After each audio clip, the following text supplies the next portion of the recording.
वक्फ bill पर supreme court में दूसरे दिन हुई सुनवाई में क्या कुछ हुआ, कैसे सरकार की तरफ से पेश हुए सॉलिसिटर तुषार मेहता ने कोर्ट के कुछ कहने से पहले ही समय मांग लिया, कैसे तुषार मेहता ने ये कहा कि हमें 7 दिन का समय दीजिए, हमें कुछ कागजात दिखाने हैं। इसके बाद कोर्ट ने क्या अपने आदेश में लिखा और क्या कोर्ट ने आज दूसरे दिन सुनवाई के दौरान वक्फ बिल पर कोई स्टे लगा दिया है, क्या कुछ कहा है कोर्ट ने, कोर्ट में क्या सब हुआ, ये आपको इस रिपोर्ट में विस्तार से बताते हैं। आपको करना यह है कि आखिर तक बने रहिए। आज यानी 16 अप्रैल को सुप्रीम कोर्ट ने केंद्र सरकार को वक्फ संशोधन अधिनियम 2025 की संवैधानिक वैधता को चुनौती देने वाली याचिकाओं पर जवाब दाखिल करने के लिए 1 हफ्ते का समय दिया। केंद्र की ओर से आश्वासन के बाद कोर्ट ने यह फैसला सुनाया। केंद्र ने आश्वासन दिया कि तब तक वक्फ परिषद या वक्फ बोर्ड में कोई नियुक्ति नहीं की जाएगी। इसी के साथ अगली सुनवाई तक केंद्रीय वक्फ परिषद और वक्फ बोर्ड में कोई गैर मुस्लिम शामिल नहीं किया जाएगा। ये बड़ी जानकारी केंद्र सरकार की ओर से पेश हुए सॉलिसिटर जनरल तुषार मेहता ने अदालत को भरोसा दिलाया कि तब तक वक्फ, जिसमें वक्फ बाय यूजर भी शामिल है, को न तो डीनोटिफाई किया जाएगा और ना ही उसके चरित्र में कोई बदलाव किया जाएगा। ये सुनवाई के दूसरे दिन हुआ। वक्फ बाय यूजर का मतलब है कि कोई भी ऐसी संपत्ति जिस पर लंबे समय से वक्फ का नियंत्रण हो और कोई भी विवाद न हो, वो वक्फ की मानी जाती है, भले ही उसका औपचारिक रजिस्ट्रेशन न हुआ हो। इस बेंच में भारत के मुख्य न्यायाधीश संजीव खन्ना, न्यायमूर्ति संजय कुमार, न्यायमूर्ति केवी विश्वनाथन शामिल थे। पीठ ने बुधवार को अंतरिम आदेश पारित करने से पहले ही रोक लगा दी थी। एडवोकेट वरुण कुमार सिन्हा ने समाचार एजेंसी एएनआई को बताया कि सुप्रीम कोर्ट ने रोक नहीं लगाई है। भारत के सॉलिसिटर जनरल ने कहा कि नए संशोधन अधिनियम के तहत परिषद या बोर्ड में कोई नियुक्ति नहीं की जाएगी।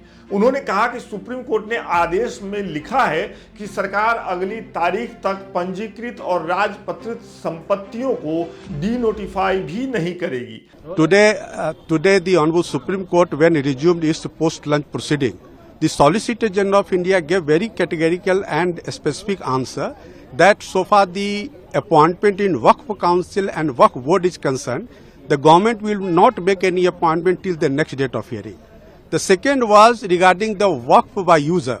So the Solicitor General said that those Waqf by user which is registered and gazetted, that will not be denotified till the next date of hearing.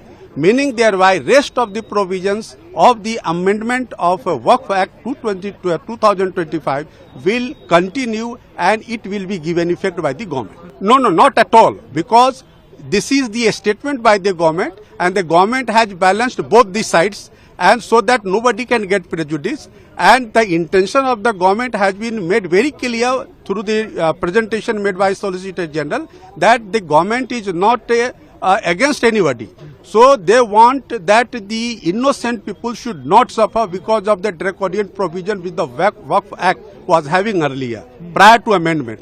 So now those draconian provisions has been taken away, and therefore if you remember today, even today the Honorable Chief Justice made very observation that those are very good amendments, and those are amendments are to be worth to be welcomed.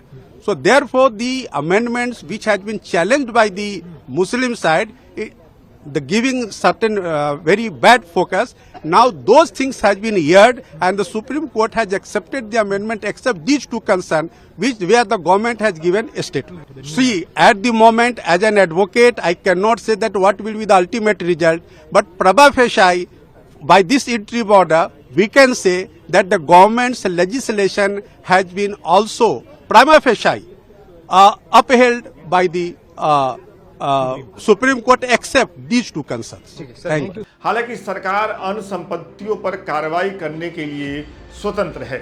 सुनवाई के दौरान केंद्र ने अदालत में कहा कि आप संसद द्वारा पारित कानून पर रोक नहीं लगा सकते और केंद्र रोजाना सुनवाई के लिए तैयार है। उन्होंने कहा कि इस मुद्दे को 5 मई के लिए सूचीबद्ध किया गया है, उसी दिन सुनवाई शुरू होगी। जजों ने यह कहा।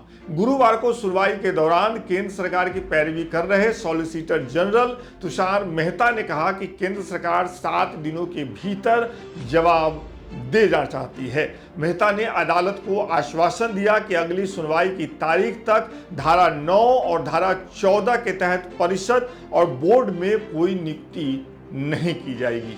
लाइव लॉ के मुताबिक उन्होंने कहा कि पहले से पंजीकृत या अधिसूचना के माध्यम से घोषित उपयोगकर्ता द्वारा वक्फ सहित वक्फ को न तो डिनोटिफाई किया जाएगा और न ही कलेक्टर को बदला जाएगा। अब आपको बता देते हैं कि इस मामले पर अगली सुनवाई सुप्रीम कोर्ट में कब होगी।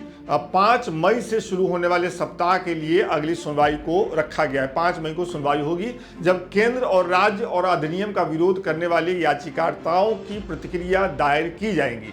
शीर्ष अदालत ने निर्देश दिया है कि 5 याचिकाओं को मुख्य याचिका के रूप में चुना जाएगा। 1995-2013 के पहले के वक्फ कानूनों को चुनौती देने वाले हिंदू पक्षों द्वारा दायर मामलों को अलग कर दिया गया है।